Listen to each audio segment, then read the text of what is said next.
Good morning. I'm Diane Sayre, and this is the LaRouche Organization update for February 26th. And I'm happy to report that as I speak, as you are hearing this, there is a group of LaRouche organizers making their way toward the Capitol in Washington, D.C. to deliver an appropriate message prior to the visit by British Prime Minister Keir Starmer. There is a special statement which you can find on the LaRouche Organization website entitled, "For America's 250th birthday, celebrate American independence, end the U.S.-British special relationship."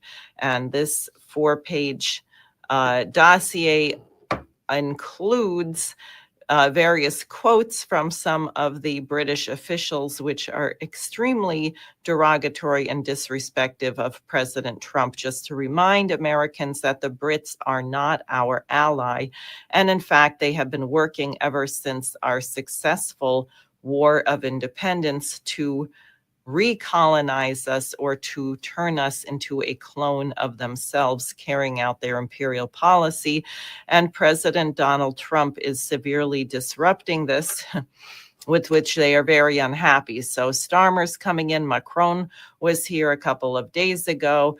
Starmer will be here tomorrow. And what are they trying to do? They're trying to get the U.S. to continue to back their foolish efforts for war with Ukraine. And in fact, Starmer was in Kyiv, and I'll just tell you what he said, and then I'll just show you some of the really amazing images.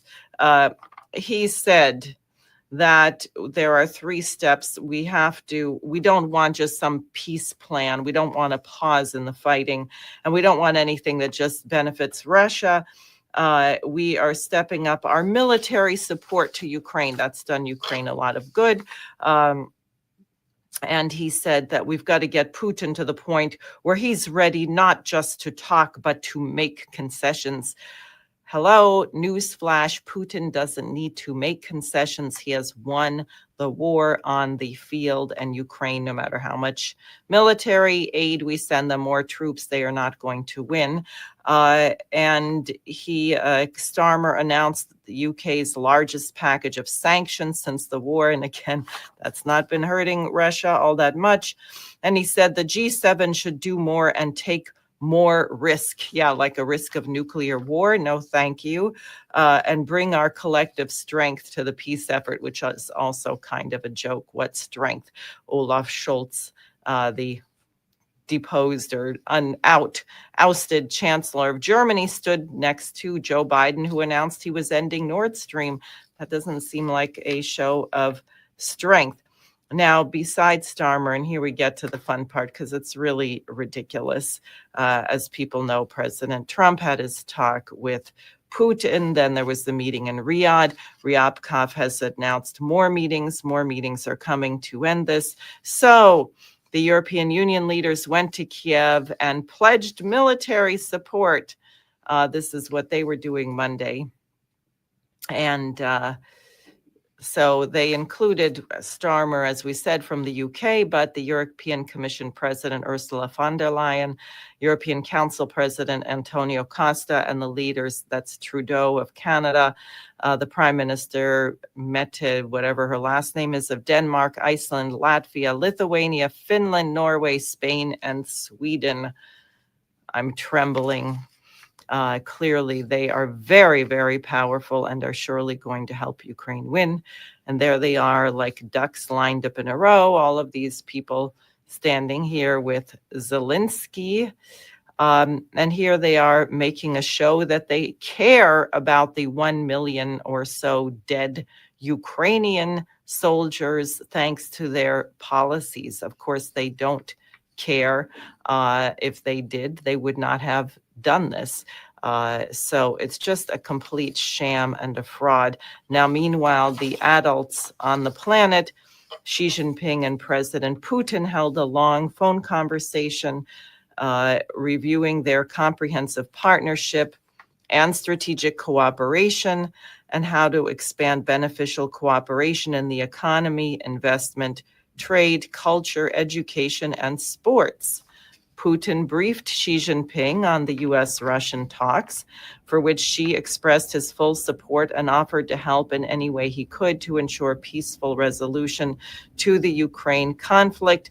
They announced their plans or renewed their plans to visit each other's country.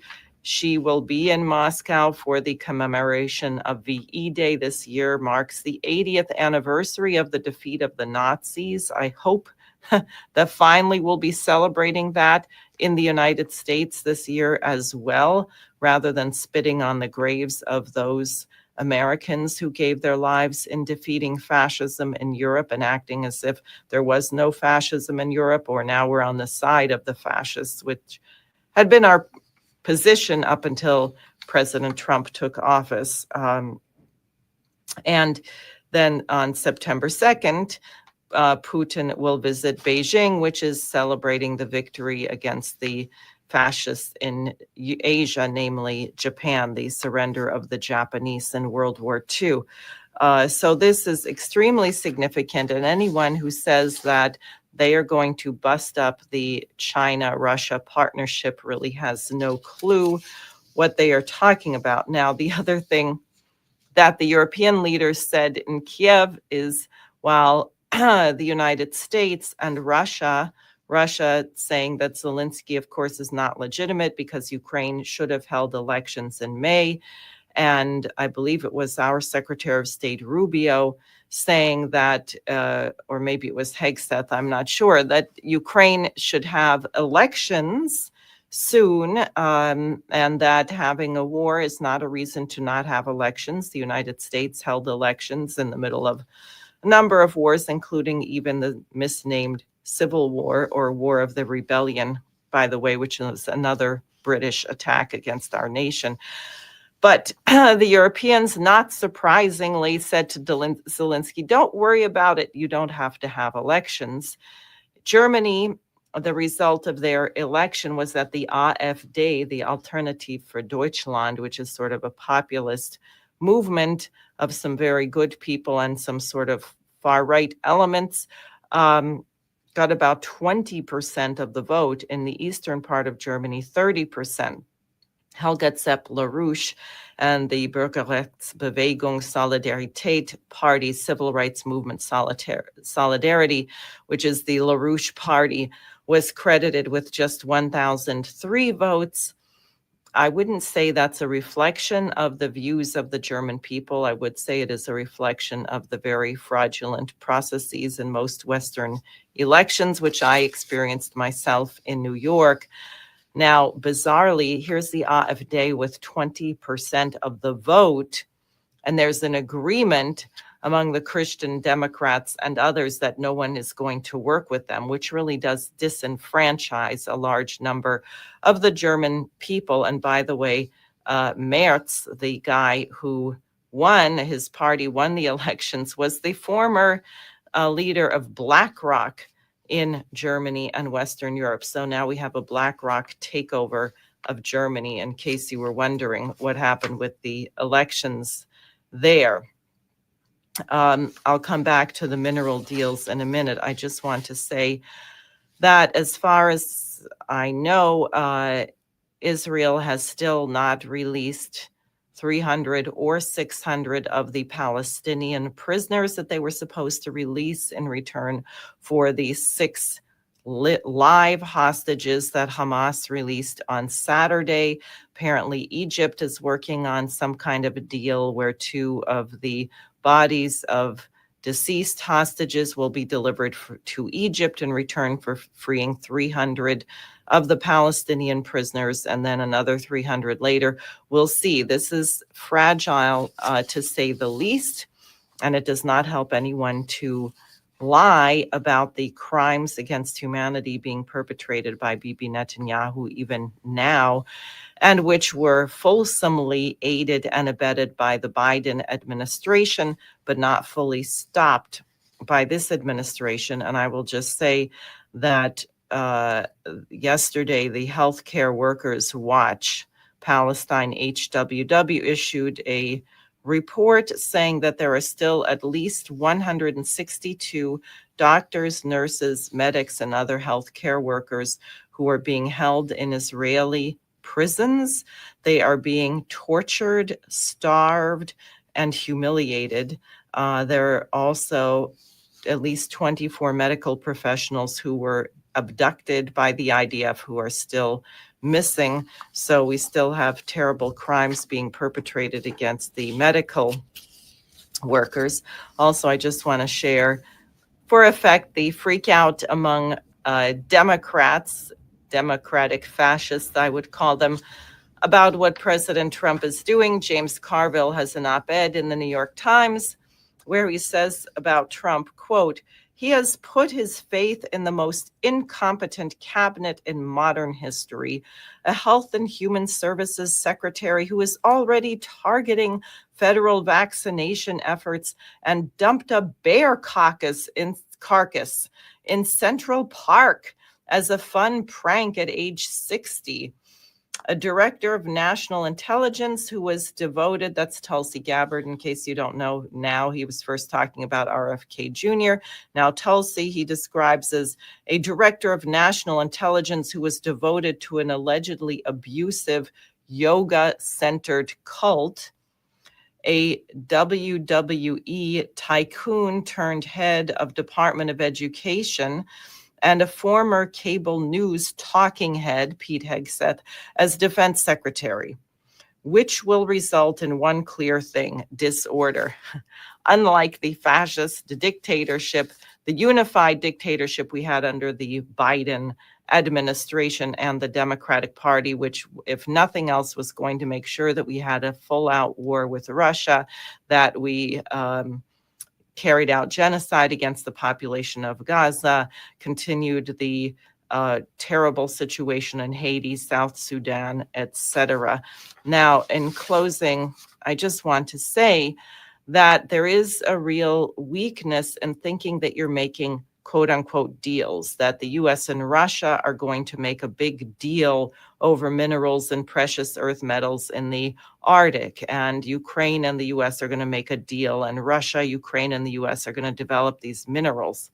Okay, but is that the purpose of your existence? And what is being done to improve the conditions of the lives of the American people? I, for one, am very, very glad that this war, which should not have gone on for 3 years or any years in between Ukraine and Russia, the proxy war, is going to come to an end soon. That is very important. I'm glad that there was some sort of a ceasefire between Israel and Palestine, but that is not sufficient. But the nation was not built on money.